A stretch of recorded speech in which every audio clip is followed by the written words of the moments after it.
Parfois, un document historique, c'est bien plus que de simples archives. Ça peut être une véritable plaidoirie, un texte vibrant de passion.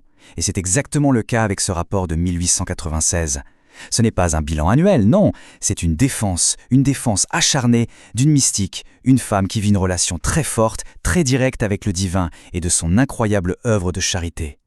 Tout commence avec ça. Une accusation en apparence toute simple, mais absolument dévastatrice. Elle est ou trompée ou trompeuse. En une phrase, le décor est planté. C'est un choc frontal entre la foi et le doute, entre l'expérience personnelle et le scepticisme général. C'est le point de départ d'une véritable guerre des croyances. Alors, pour comprendre tous les enjeux de ce débat, on va explorer l'affaire en 4 temps. D'abord, l'événement qui a tout déclenché. Ensuite, la campagne féroce qui a été menée contre elle. Puis, la défense qui est théologiquement brillante. Et enfin, le verdict final, celui qui est peut-être le plus important, celui de ses actions. Alors, commençons par le début. L'étincelle. Cet événement unique qui a suffi à diviser toute une communauté et à lancer plus de 20 ans de conflit. Ce qui est frappant quand on regarde cette chronologie, c'est la rapidité de l'escalade. Un jour, il y a un miracle, une guérison. Et presque immédiatement, l'hostilité apparaît. Ce qui n'était qu'une méfiance locale au début se transforme, en à peine 2 décennies, en une campagne super organisée, une véritable persécution en règle. Face à cette rumeur, son curé local, le curé de Boyding, ne se démonte pas. Il réplique avec une logique implacable. En gros, il leur dit « Votre opinion, c'est une chose, mais ça ne suffit pas. Prouvez-le ». Il demande une vraie enquête, des faits. C'est une défense basée sur la raison, face à une attaque purement passionnelle. Sauf que cet appel à une enquête, il n'a jamais été entendu. Bien au contraire, les attaques sont devenues de plus en plus intenses. Et là, on bascule dans un scénario à la David contre Goliath, avec cette pauvre fille, comme le rapport l'appelle, qui se retrouve seule face à une opposition de plus en plus puissante, vraiment déterminée à la faire tomber. La défense va alors souligner une contradiction majeure. Ses détracteurs disent qu'elle est malade ou possédée. Mais leur réaction, c'est la colère, la persécution. La défense leur répond « Attendez, si elle était vraiment malade, la réaction chrétienne, ce serait la pitié, la compassion, pas la haine. Leur propre colère trahit autre chose. » Et puis il y a le décalage immense entre les prédictions et la réalité. Ses opposants n'arrêtaient pas de dire que son projet d'orphelinat était une folie, qu'elle n'y arriverait jamais. Pendant ce temps, elle, tranquillement, elle construisait. Et la réponse du rapport est juste parfaite de simplicité. Depuis plus d'1 an, il est habité. Fin de la discussion. Et là, c'est le point crucial. Ce sont ses propres adversaires qui ont fixé les règles du jeu. Sans même s'en rendre compte, ils ont dit « si elle réussit malgré tous les bâtons qu'on lui met dans les roues, alors on devrait bien admettre que ça vient de Dieu ». En fait, ils lui ont offert sur un plateau la plus belle preuve qui soit en sa faveur. Bon, les accusations pratiques, comme sur l'orphelinat, ne tiennent pas la route face aux faits.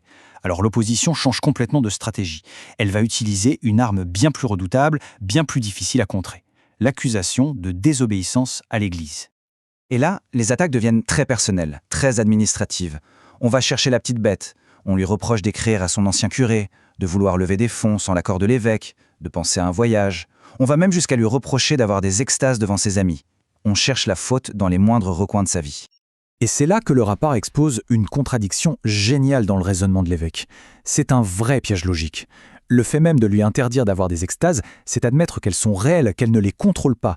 Du coup, l'accusation se mord complètement la queue. C'est insoluble. C'est à ce moment que la défense opère un retournement spectaculaire. Elle sort un concept théologique très précis, les purifications de l'esprit. L'idée, c'est que toute cette souffrance, toute cette persécution, ce n'est pas du tout un signe qu'elle ment. Au contraire, c'est une épreuve obligatoire, un test de pureté, pour prouver la solidité de son lien avec Dieu. Pour bien montrer que ce n'est pas une invention, l'auteur cite les plus grands experts en la matière, comme saint Jean de la Croix. En gros, il montre que ce que vit Catherine, cette persécution intense, eh bien ça correspond parfaitement au parcours classique des saints et des visionnaires.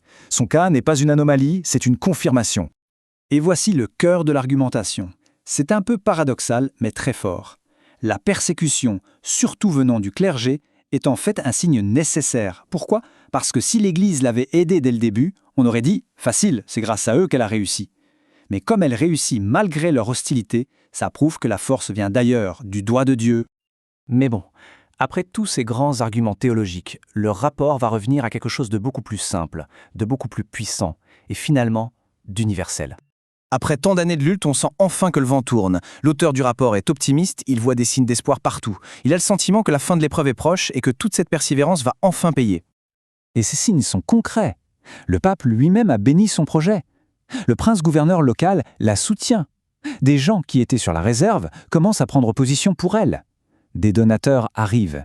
La pauvre fille n'est plus seule, loin de là. Son œuvre commence enfin à être reconnue pour ce qu'elle est. Le rapport pose alors une question d'une simplicité désarmante. Il met de côté la théologie et il demande, au fond, quel est l'intérêt de détruire cet orphelinat ? Quel bien ça apporterait concrètement ? Parce que la vraie question, elle est là. Est-ce qu'on veut vraiment que ces enfants retournent à la rue, à la mendicité, à l'abandon ? Le succès de cet orphelinat, c'est une victoire pour tout le monde. C'est une œuvre utile, un bien pour la société. Et ça, personne ne peut le nier. Et la présentation se termine sur cette vision puissante qui rappelle que la vraie récompense pour avoir soutenu une telle œuvre n'est pas de ce monde. C'est une conclusion qui nous laisse songeurs sur le pouvoir incroyable de la charité, capable de résister à toutes les adversités. Bonjour et bienvenue. Aujourd'hui, on plonge dans un document vraiment étonnant qui date de 1897. Oui. C'est un chapitre d'un rapport annuel pour une œuvre de charité en Lorraine, l'institution chrétienne d'entraide à Budingen. Alors dit comme ça peut sembler un peu austère. Un peu sec, oui. Sauf que ce rapport, écrit par le directeur, le docteur Ernst Fischer, c'est en réalité un plaidoyer vibrant, une défense acharnée d'une jeune femme, une voyante. Voilà. Ces extases, qui ont commencé en 1873, lui ont valu des années d'hostilité, de persécution.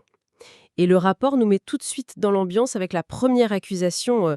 Elle est ou trompée ou trompeuse. C'est direct. Très. L'idée aujourd'hui, c'est vraiment de décortiquer cette défense, de comprendre qui étaient ses ennemis, pourquoi cet acharnement, et surtout de voir les arguments parfois théologiques qui sont incroyablement audacieux. Bon, alors on y va ? On y va. Et c'est une plongée fascinante. Parce qu'il faut bien comprendre, ce n'est pas juste une querelle de village. Ah non. On est au cœur d'un affrontement majeur pour l'époque. D'un côté la foi, le mystique, et de l'autre, l'autorité de l'Église, l'opinion publique. Tout ça se télescope. Et ce rapport nous donne le point de vue des défenseurs, ce qui est assez rare. C'est une fenêtre incroyable sur les tensions de la fin du 19e siècle, à une époque où le surnaturel était une affaire très très sérieuse, et visiblement très polémique. Le rapport est d'ailleurs très précis. Tout commence le 10 mars 1873, le jour même de sa première extase. Oui. Et comme je le disais, l'attaque est immédiate. Soit c'est une menteuse, soit elle est manipulée. Mais ce que je trouve vraiment intéressant, c'est la réaction de son curé de l'époque, à Bidigne. Il ne se lance pas dans une défense passionnée en mode « je la crois aveuglement », pas du tout. Non, sa réaction est beaucoup plus fine. Il calme le jeu et il demande une enquête. Une enquête. Il dit en substance que la conviction personnelle, que ce soit pour ou contre, ça ne suffit pas. On ne peut pas la condamner sur des rumeurs. Il réclame une procédure, des faits. C'est presque une démarche juridique, en fait. Tout à fait. C'est très rationnel face à une explosion d'émotions. Et pour appuyer son propos, il invoque ce qu'on appelle la sagesse de Gamaliel. Ah oui, la référence biblique. Un appel à la patience qui, visiblement, n'est pas du tout entendu. Parce que les accusations, elles continuent et elles se transforment. Exact. On change de registre. On passe à autre chose. Elle est malade ou elle est possédée. Et c'est là que l'auteur du rapport, le docteur Fischer, décoche une de ses flèches les plus acérées. Il pointe une contradiction énorme dans le comportement des accusateurs. Attendez, ça c'est un point génial. Il les coince avec leur propre logique. Complètement. Il pose la question, maladie ou possession, pourquoi ces colères ? Et sa logique est imparable. Si quelqu'un est malade, on a de la pitié, on ne le déteste pas. Voilà. Et si quelqu'un est possédé, on prie pour lui, on ne s'emporte pas contre lui. La fureur, la colère, ça n'a aucun sens. C'est ça. Il expose leur hypocrisie. Cette colère, elle trahit que leur diagnostic n'est qu'un prétexte. Le véritable enjeu est ailleurs. Et le rapport nous montre très vite où il est, cet enjeu. Quand elle se lance dans un projet concret. Précisément. Le conflit change de dimension quand elle veut construire un orphelinat. Et là, l'attaque quitte sa personne pour viser directement son œuvre. C'est là que tout bascule. L'idée de l'orphelinat, c'est tout de suite qualifié de folie. Et ses adversaires deviennent des prophètes de malheur. Ah oui, c'est presque comique. D'abord, ils disent que le bâtiment ne sortirait pas de terre. Puis quand les fondations sont là. Que les murs n'atteindraient pas les étages. Et quand les étages sont construits. Que le bâtiment n'atteindrait pas la toiture. En gros, ils prédisent l'échec à chaque étape. Sauf que la réalité les contredit systématiquement. Au moment où Fisher écrit son rapport, non seulement le toit est posé, mais l'orphelinat est plein et il fonctionne depuis plus d'1 an. Du coup, que font les opposants? Ils passent à la vitesse supérieure, ils tentent activement de saboter le projet, de lui couper les vivres, de la faire échouer par tous les moyens. Et c'est là que le rapport propose une lecture théologique de tout ça, avec une analogie assez audacieuse. Très audacieuse et très puissante. L'auteur compare la situation aux paroles des ennemis du Christ sur la croix. Qu'il descende à la croix et nous croirons en lui. D'accord. Il dit que, de la même manière, ses adversaires lui imposent une épreuve publique. Il crée les conditions d'un test. Leur raisonnement, c'est qu'elle réussisse son projet impossible, et alors on croira en elle. C'est un pari, en quelque sorte. C'est un pari. Mais le paradoxe, c'est qu'en s'acharnant contre elle, ils rendent sa réussite encore plus spectaculaire. Si elle y arrive malgré tous les obstacles qu'ils dressent, ça ne pourra pas être une œuvre purement humaine.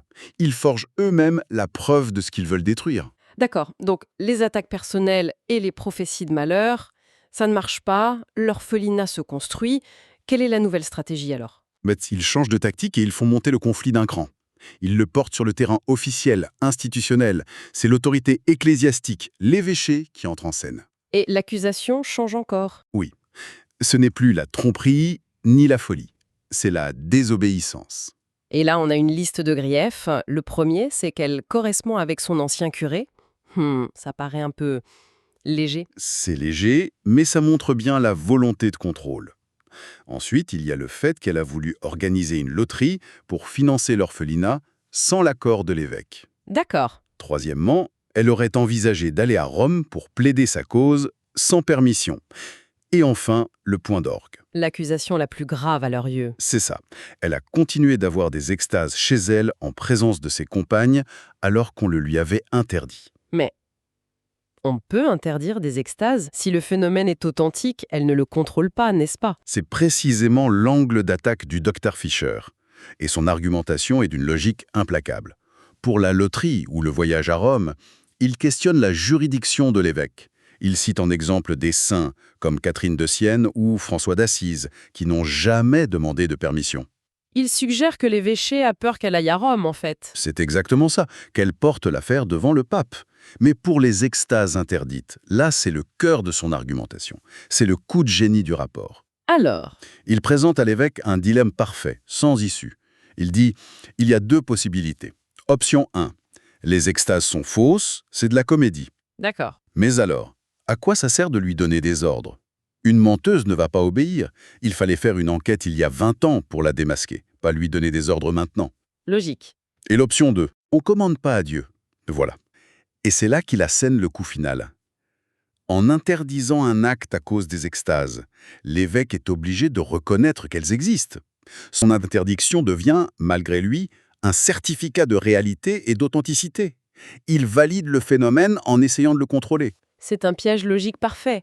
Soit elles sont fausses, et l'évêque a été négligent. Soit elles sont vraies, et son ordre est absurde. Dans les 2 cas, il a tort. C'est brillant.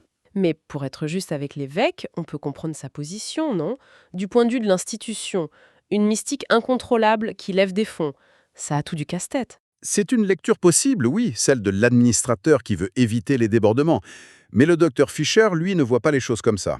Pour lui, la question n'est plus administrative. Il faut comprendre le sens profond d'un tel acharnement. Et là, le rapport bascule dans une autre dimension. Une dimension purement mystique? Totalement.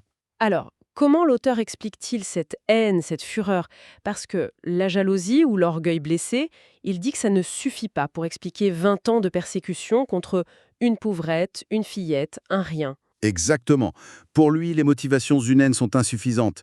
Il va chercher l'explication dans la grande tradition de la théologie mystique. Il explique que cette persécution n'est pas un accident, mais une étape essentielle voulue par Dieu. Ah, d'accord. Terrible que toute âme qui cherche Dieu doit traverser.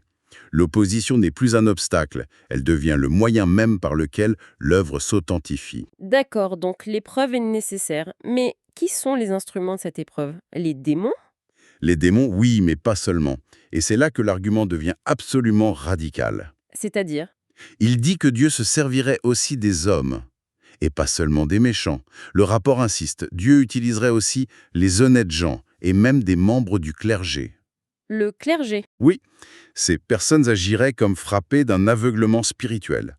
Elle pense bien faire, défendre la foi, maintenir l'ordre, mais en réalité, elle joue un rôle bien précis dans ce drame divin. Un rôle d'opposant nécessaire.